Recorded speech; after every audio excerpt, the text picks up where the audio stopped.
นักท่องเที่ยวต่างประเทศที่ได้ไปเที่ยวอยู่ดอนนางลอยแล้วมาการเฮ็ดสวนเฮ็ดนาพาการปลูกพืชผักและดำนาอย่างม่วนซื่นใช้ชีวิตแบบชาวบ้านแบบติดดินไปรับชมภาพบรรยากาศพร้อมกันนักท่องเที่ยวต่างชาติเหล่านี้พากันมาพักอยู่โฮมสเตย์ที่บ้านดอนนางลอยเมืองมุลประโมแขวงจำปาสักพอมาเห็นการเฮ็ดสวนเฮ็ดนาก็เลยมากดังนั้นเจ้าของเฮือนพักหรือโฮมสเตย์จึงจัดกิจกรรมให้นักท่องเที่ยวได้ใช้ชีวิตแบบชาวบ้านพากันขุดดินปลูกหมากมังกรและหดผักบงซึ่งนักท่องเที่ยวแต่ละคนมักหลายและพากันเฮ็ดสวนอย่างเอาจริงเอาจังเขาเจ้ามักการใช้ชีวิตแบบติดดินอยู่กับธรรมชาตินักท่องเที่ยวกลุ่มนี้มาจากประเทศฝรั่งเยอรมันและแคนาดา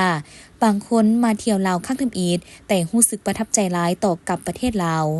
นอกจากจะพานักท่องเที่ยวเฮ็ดสวนแล้วเจ้าของเฮือนผักชื่อว่าจันเป่า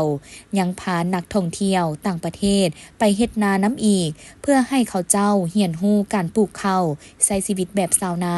เรียนรู้การลกก้าดำนาแบบคนลาวที่ผูกพันกับธรรมชาติซึ่งนักท่องเที่ยวทุกคนแม้นมีความสุขความม่วนซื่นและมักการเฮ็ดนาหลายและต้องขอสมเสยเจ้าของเฮือนผักทีดอนนางลอยแห่งนี้ที่มีความคิดสร้างสรรค์พานักท่องเที่ยวเฮ็ดกิจกรรมที่น่าสนใจนี้เพื่อเรียนรู้วิถีชีวิตของคนลาวและทั้งเป็นการดึงดูดนักท่องเที่ยวสร้างรายรับแก่ชุมชนอีกด้วยเย็นสบายเย็นสบายเถอะนะเย็นสบ